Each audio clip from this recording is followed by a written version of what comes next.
afternoon, everyone, and welcome to our event today, hosted by the Government Statistical Service, or GSS. My name is Jess, and I'll be chairing the webinar this afternoon, so thank you for joining us. So before we start, I'm just going to cover a few housekeeping updates. So with the number joining us today, you will not be able to turn on cameras or microphones for the duration of this webinar, and the Microsoft Teams chat function has been turned off.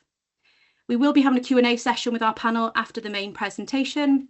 So if you would like to ask the team any questions, please do this through Slido. I will give you a bit more information about how you can access Slido in the next slide. So this webinar will be recorded and made available on YouTube afterwards, and we'll also share a copy of the slides with attendees. Everyone signed up to this webinar will receive links to all available resources once today's recording has been published. We haven't received any requests in advance for this webinar to be provided in the Welsh language, so this webinar will be in English language today. Our topic experts are also English speakers. However, I do appreciate that we might have attendees of this webinar who work with colleagues in Welsh. So when we circulate the English slides to attendees, we can also share them Welsh language versions for you to use. If you are using the Microsoft Teams app and you'd like to turn on live captions for this webinar, please click on the More button across the top of your screen. For those of you who haven't used this before, it's the button with the 3 dots to the left of your camera button. Once you've clicked More, scroll down to Languages and Speech and then select the option Show Live Captions. So as I mentioned on the previous slide, if you'd like to ask our speakers any questions today, you'll be able to do this through Slido. So you can use your phone to scan the QR code that's on your screen now, or you can head over to slido.com and use the code 2810. If you're using the desktop Microsoft Teams app, you do have the option to make Slido appear within Teams itself. So to do this, click the Slido button at the top of your screen and a Slido pane will appear. The Slido code will appear in the footer of every slide as we go through the presentation, so don't worry if you miss it at this stage. We will try and answer as many questions as possible in the Q&A session after the presentation, but you will be able to upvote any questions from other attendees that you particularly want the panel to answer, so please do use that function. So I'm now delighted to introduce you to our speaker today, Joy Priest from the Government Statistical Service. We're also joined today by Michelle Waters from the ONS, who will give a brief overview of the ONS topic consultation, which you can also respond to. So thank you once again for joining, and I'll now hand over to Joy to get us started. Thank you very much, Jess. And I'm going to apologise in advance. I am very recently recovered from the bug that I think half the country seems to have at the moment. So if my voice is fading in and out, it is at least better than it was last week, and I believe should see me through the content of this presentation. If I suddenly jump on mute to cough, then I just wanted you to understand why that is happening. Lovely. So harmonisation. Who are we? Why are we having a consultation? What is all of this about? So I lead the Government Statistical Service harmonisation team. We are based here within the ONS, but we provide advice, guidance, recommendations and question standards for users across the Government Statistical Service. That's across government departments. We have around 40 different standards for a whole range of topics. We are at the moment prioritising work on a particular set of demographic questions where there is a kind of an evidence need for new, updated, revised question standards and guidance. And one of those is the ethnicity harmonised standard. If we could jump to the next slide, please. So I talk about this as a standard rather than a question, because harmonisation is not necessarily about always having a single standardised set of words. The harmonised standards are tools to make sure that data collected by different parts of the statistical service can be brought together, can be compared, can be linked, where the outputs of 2 different research topics can be compared and contrasted coherently. So what's important is that the data that comes out of the way that questions are asked on ethnicity is coherent, not necessarily that the precise details of the question itself are identical. And the reason for that is because there may be differences, certainly at a national level in terms of kind of population. There may even be legislative differences, as there are across the UK, about the way that some topics are handled. There may be differences in terms of kind of specific local data needs. But what we do try to do is provide guidance, definitions, suggested survey questions, suggested data presentation, and information for users in how to implement questions in a way where their data can be brought together with other data sets, just really to make all the data more efficient and more valuable. Next slide, please.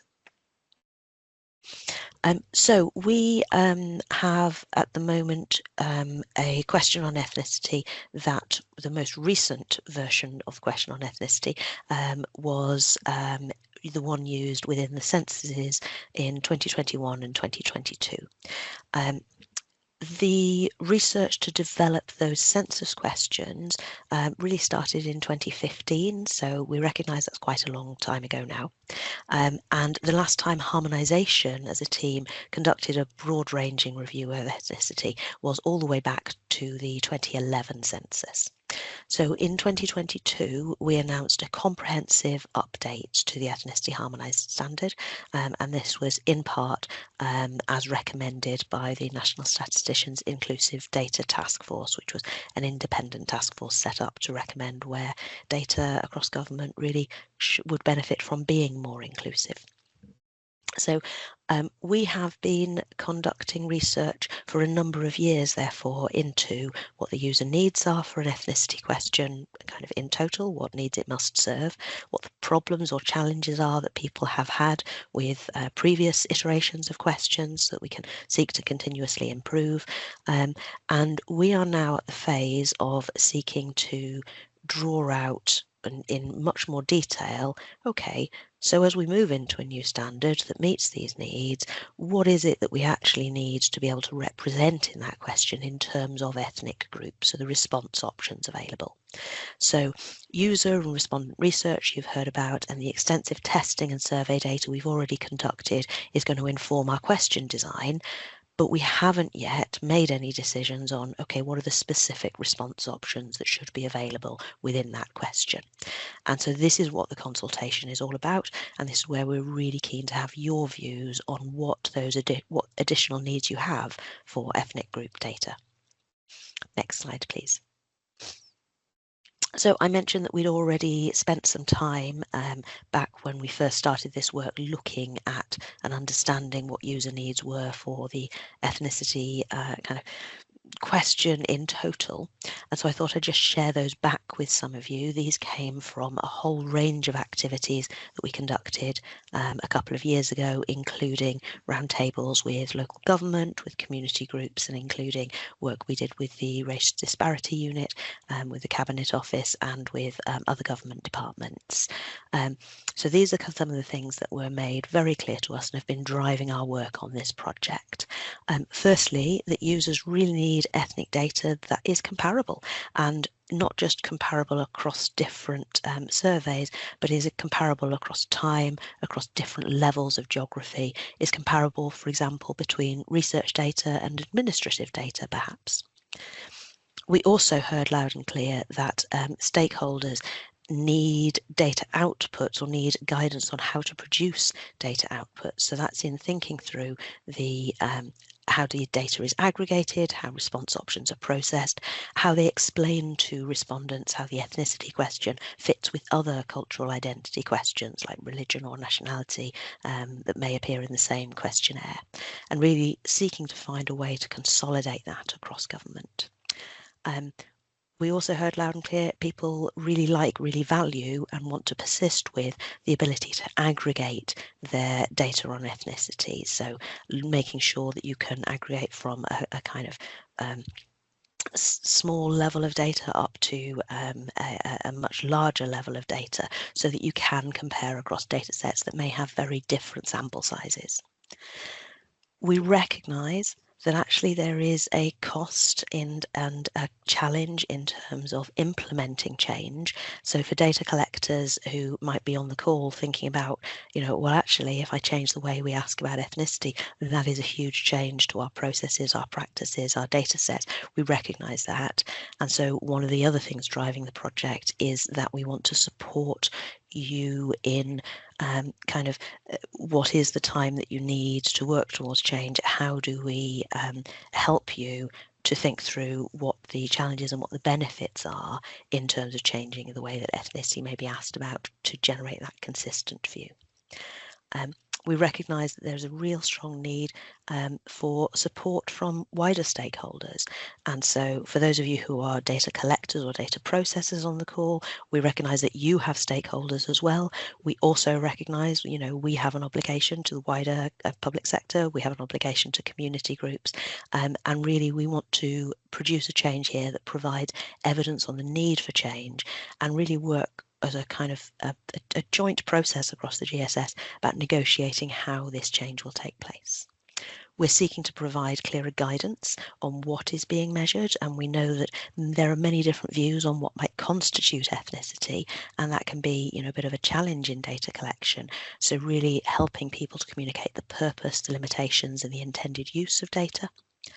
And we also heard loud and clear that data collectors really value the fact that they can align their outputs with the UK's high-level census categories. This gives, a match across the whole of the UK, recognising that different nations of the UK currently have got different versions. So we are working closely with census teams across the UK, and as you heard, we will be hearing later from Michelle, who is supporting a topic consultation for the England and Wales census, and we really encourage you to also, as well as our consultation, share your needs with the consultations being held by the various different UK census teams.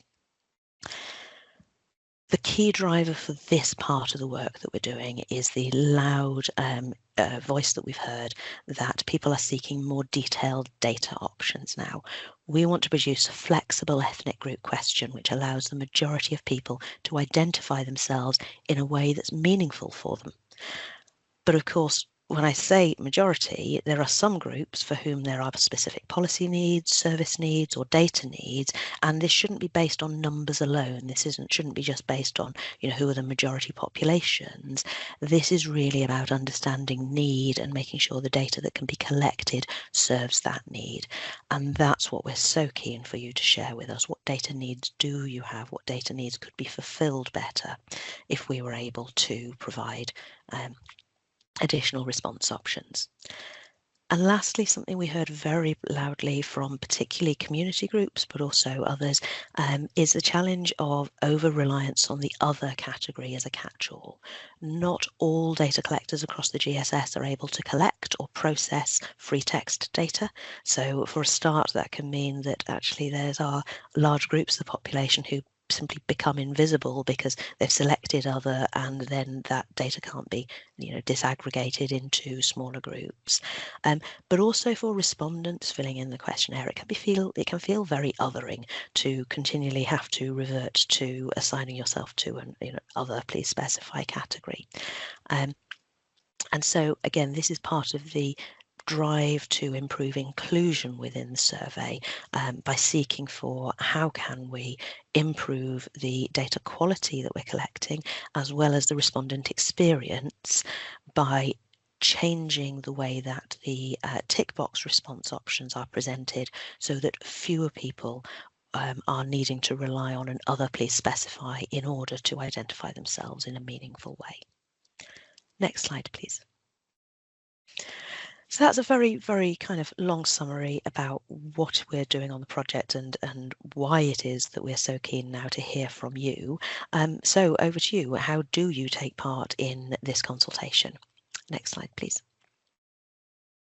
So the consultation has been open for a couple of weeks now. It closes on the 4th of February. There is an online questionnaire which you can fill out either as an individual or on behalf of an organisation. If you're filling it out on behalf of an organisation, we do ask that you kind of work together with others in your organisation to submit a single response, but obviously do talk within your organisation about the best way of you doing that.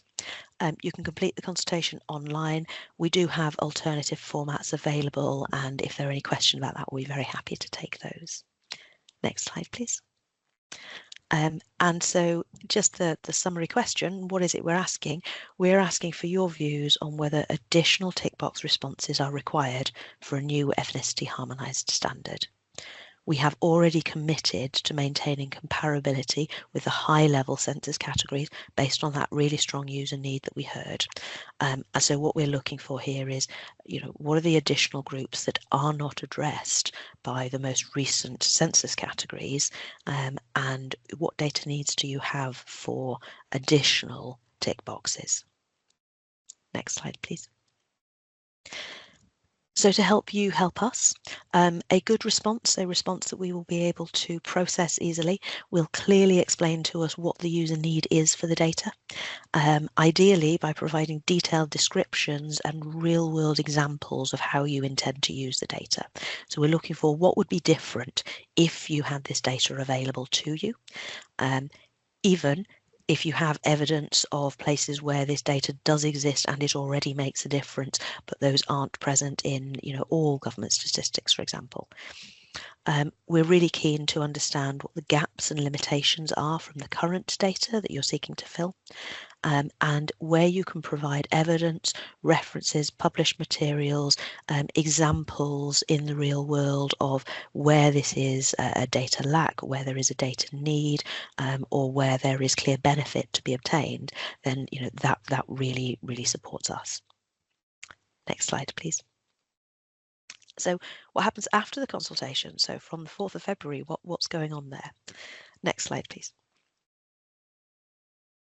So we will be analysing the responses from the consultation, and we have published in our consultation document the high-level evaluation criteria that we'll be using for that. We will publish a response to the consultation within 12 weeks.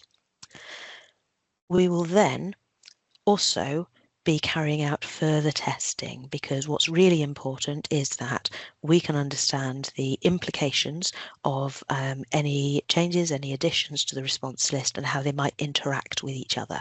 And that's obviously something we can't test in advance of having that response list. So we'll be providing a prioritised list of response options for the new ethnicity standard later in 2026, and we'll be doing ongoing and iterative testing with that and drawing on the other sources of evidence that we've been using throughout this project to finally publish a new standard for ethnicity data collection online at the end of 2026. We start with an online first mode because that works very effectively for respondent testing. If a question works well online, where a respondent doesn't have an interviewer to guide them or to provide a prompt or explain a question, then we know that it works well as a standalone. But we can then do further follow-on testing for, are there any changes needed for a paper version, for a telephone version? And so any tweaks, any adjustments to the standards that might be needed for other modes of completion will follow on once we know we have a solid and reliable online data collection mode. Next slide, please. So with that, what I'll do is I'll hand over to Michelle to say a little bit about the census topic consultation, which, as we mentioned, is happening at the same time, and just really to say again that we absolutely encourage you to take part in both, as well as those consultations that have been held by Scotland and are being held by Northern Ireland at the moment. Michelle. Thank you. Thanks, Joy. So yeah, I'm Michelle Waters and I'm leading the topic consultation. Next slide, please.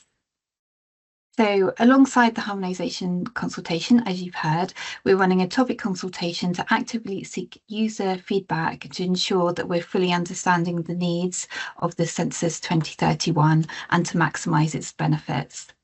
The topic consultation for England and Wales will build on our existing understanding of user needs, but we're seeking evidence and feedback to support developing our view on which topics should be included, excluded, or where we need more work. As society changes, our statistics must also evolve, reflecting new realities, while also kind of ensuring we're meeting those enduring needs. As with the harmonisation consultation, our consultation was launched on the 28th of October and it will close on the 4th of February. For each topic that was asked in the 2021 census, we will be asking questions around the purpose at which you use the data, whether there are alternative sources of data, which geographic levels, whether you need multivariate analysis, small geographies and comparisons over time and beyond England and Wales. We don't need you to answer about every topic, but those where you use the data or will need to use the data in the future. And at this point, we're not asking for views on question design, but we're thinking about topics and your needs within that. We have a structured evaluation criteria, which is similar to the criteria we used for the 2021 census. A high level of that has been published already within the topic consultation documents, and this considers user needs while also considering the practical considerations of including topics within the census and content in the census. And we use that evaluation to ensure that we are it's structured and we're treating each topic consistently. And as Joy said, users of ethnic group data, ethnicity data are encouraged to use both of these complete both of these consultations to support how we collect data on ethnicity in England and Wales. Thanks.